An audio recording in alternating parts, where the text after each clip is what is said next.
says 90% humidity. Oh yeah, it probably is. Inside the amplifier? Oh, no. I don't know why they... Can you not read Fahrenheit on that amp? No. I wonder why they do that. Well, do you think they send the amp outside of the United States? Absolutely, that's why it's in Celsius. Okay. And they're not willing to pay the extra money to have it converted. So my friend K6AFS, he built an LD Moss amp, and he ordered, you know, like parts and stuff to build it. And, you know, it uses like a controller and all this other stuff, and, you know, temperature monitoring software, and it's got a screen and all that. And, you know, he couldn't get it, you know, he'd have to write his own software in order to get it to read, you know, anything other than Celsius. So in order for them to keep the cost down on the amplifier, they just use what's freely available to them. Otherwise, they'd have to pay somebody to write special software. Well, like I said, it's a kind of a complex formula to go from centigrade to Fahrenheit.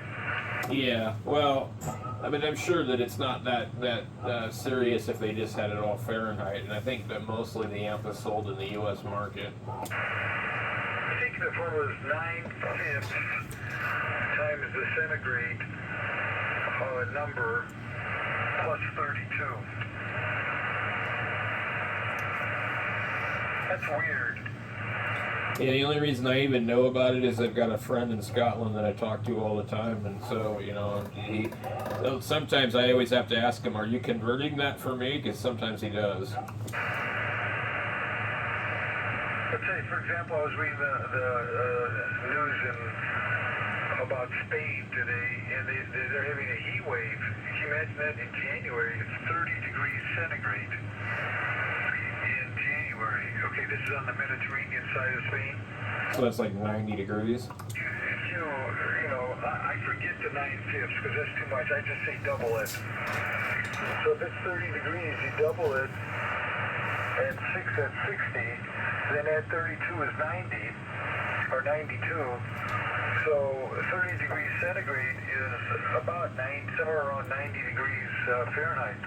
I just look over at my thermometer and I see, oh, it says 30 right there. Oh, okay, it's almost straight across, but it's about 4 degrees less than the 90 mark.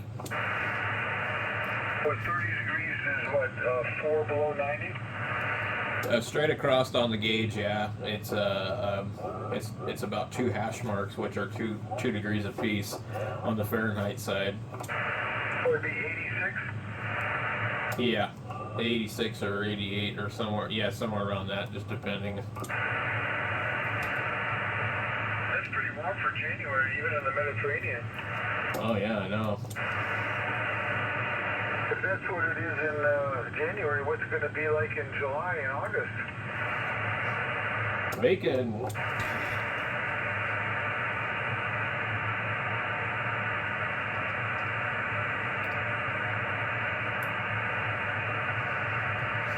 I'm really hoping we don't get a bunch of snow. I don't want to deal with it. Tell me about it. Well, yeah, I know. But I thought it was 1 to 3 inches next Friday. You realize every time it snows here, somebody ends up dying. Well, it's that too. It's like, we don't really think about that, but like, seriously, when it snows, somebody always gets killed.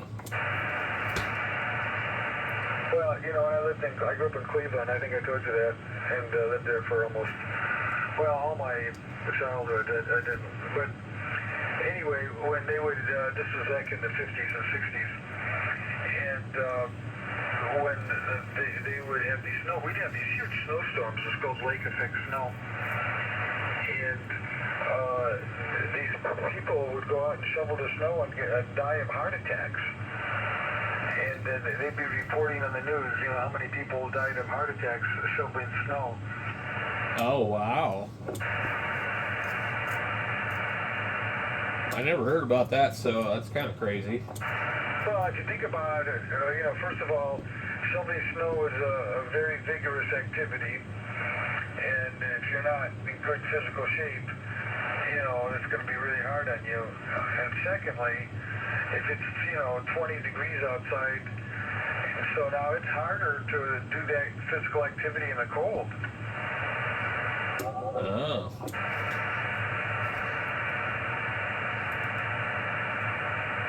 I was just thinking, it's pretty cold in a lot of places, and so we're still pretty moderate climate here. Yeah, because I talked to some clients in Nebraska, and they were telling me that it was, what did she say, 30 below zero or something crazy about a week or two ago.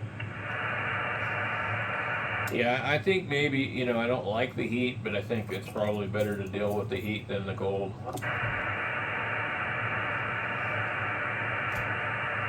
This may sound shocking, but believe it or not, it's cheaper to produce air conditioning from electricity than it is heat. Really? I didn't know that. Yeah, because an electric pump, you can make a heat pump, but all you're doing is you're reversing the process, and it's not nearly as efficient. So it's easy to use a heat pump to create cool air rather than hot air. And so then if you use an actual heater that's pure resistive or inductive or whatever, I mean it looks like a pure short on your power source. So it's more of a power demand to produce electric heat than it is air conditioning. Well, I think I told you I had that air conditioner put in September because it finally got too much for us this summer. And, it was just too uncomfortable. Yeah, and I don't know, did you get a heat pump one? Yes. Yeah, no, it'll work, but it's not going to work as efficient as some other things. It won't. It's going to be harder for it to produce heat than it is cold, But I mean, it is very efficient compared to say baseboard heating. Right, but how about if you compared it to propane furnace? I don't think it's even close at all. See, the propane is more efficient? Yeah. I just paid the gas bill. It was like $60.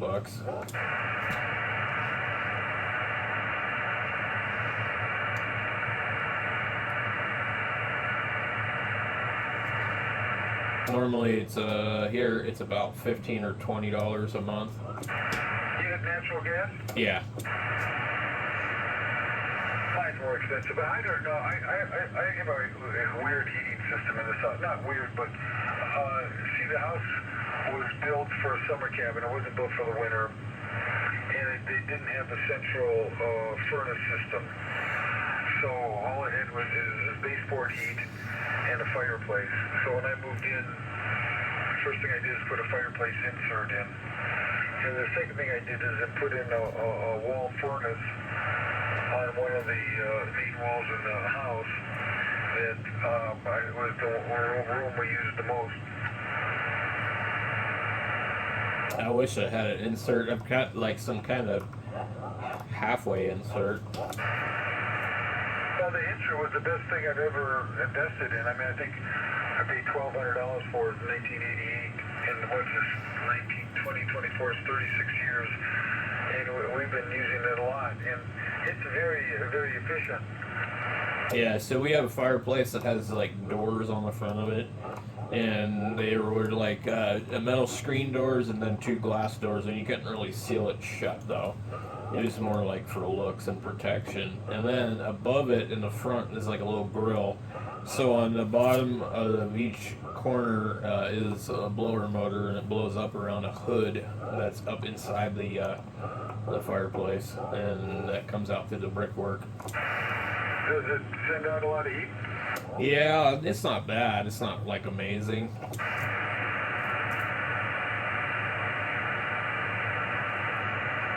But the thing is, you can't control how fast the fireplace burns. Well, the other thing I discovered after all these years, it makes a huge difference if you're really using properly seasoned wood.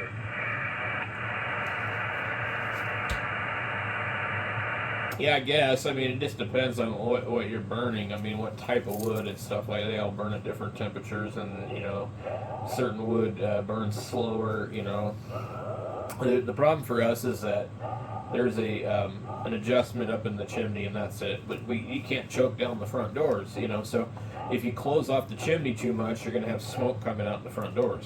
So you can't just let the fire smolder. Do you have a metal pipe up the chimney? I don't know what it is. There's just a flap up in there. You know what I mean? But see, on this one, the fireplace insert, it goes into the fireplace, and then behind the fireplace is a metal pipe, and that metal pipe goes up the chimney. It's really similar to that. Like there's this I think that it was built all at once, and so there's like a hearth and all that, and the bricks right above the opening have slats in them where the air blows out, and there's metal inside the fireplace up on it's like a hood. You know what I mean? Yeah. Well, anyway, because that's how we clean out the flue, get rid of the creosote and stuff like that. So. I don't know, but it's work. That's the only thing. You got to clean out the stove, and you got to carry the wood in, and this and that. And now I think, for a cord of wood, I think they want like $300 or $350 for a cord of wood. Yeah, I don't do it anymore because the thing is, if I go cut firewood, it costs me $20 in fuel to go out there and then bring it back, and I'll get a quarter of a cord at a time. It's just not worth it. Right, but I don't think. Maybe I burn a cord a winter. I don't really burn that much. But this has been cold. This winter's been cold. I can burn a cord of wood in about 2 weeks or a week. So that's how inefficient the fireplace is. And then I'm gonna have to constantly keep after it and wake up all hours of the night to keep it going. Oh, well, that's too much. So. Like I said, I just paid the gas bill. I set the thing to $65, and the gas bill was like $60. So it would cost me more than that for a month. That's very cheap for gas. We had some kind of discount too. I don't remember how much percentage it is.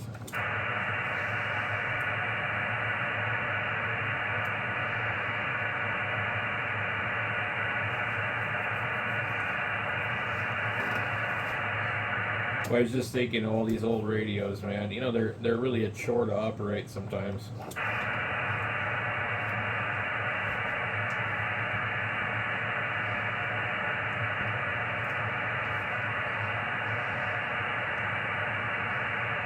I mean, just imagine if I have 1, 2, 3, 4, 5, 6 radios sitting in front of me. Just imagine if I could get $200 a piece for each radio, or on average $200 a radio. You should be able to do that. It's impossible. Maybe if you took it to the Hamfest, but you don't like to go to the Hamfest in Pisgah Valley. Oh, yeah, well, I don't think they're all the same. It's the same cheap people from one Hamfest to another. They won't pay it. They won't do it. I used to pack up a bunch of radios to the Hamfest and stuff like that, I've had better luck selling them on Craigslist, and even then's not real great, but it's still better than the Hamfest.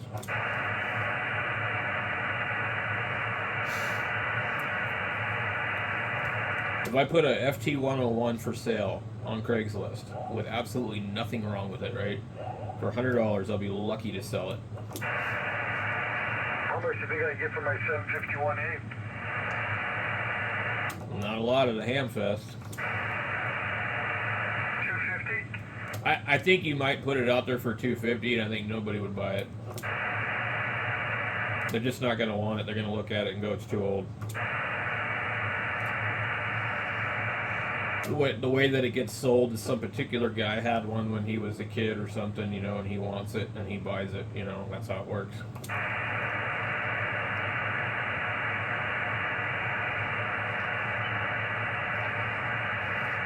I have this Tempo 1 over here, and it's in pretty good shape, and it works. It doesn't work perfect. You know, if I was on it right now, we'd have to adjust the VFO every couple of minutes or so. But, you know, I mean, you could talk on it, and you can have fun with it and play around with it and drive people like Terry nuts. You know, but I had it at the Ham Fest for $100, and nobody would buy it. And they all came over and looked at it, and they all, oh, my God, I had one of those. Oh, that's $100. You want it? No, no, no, no.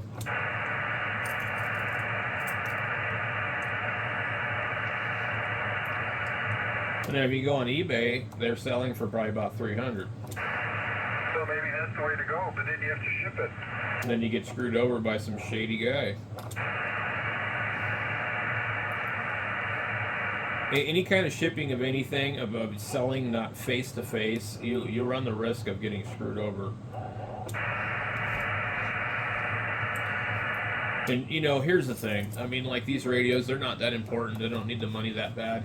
But it would be nice to just like play with radios and then flip them and then buy other radios. You know, like that would be cool. I used to do that, but you can't do that anymore. Yeah.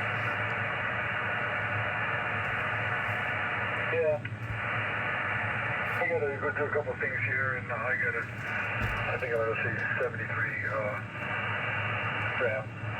So I'm gonna clear out. It's good talking to you, and good evening.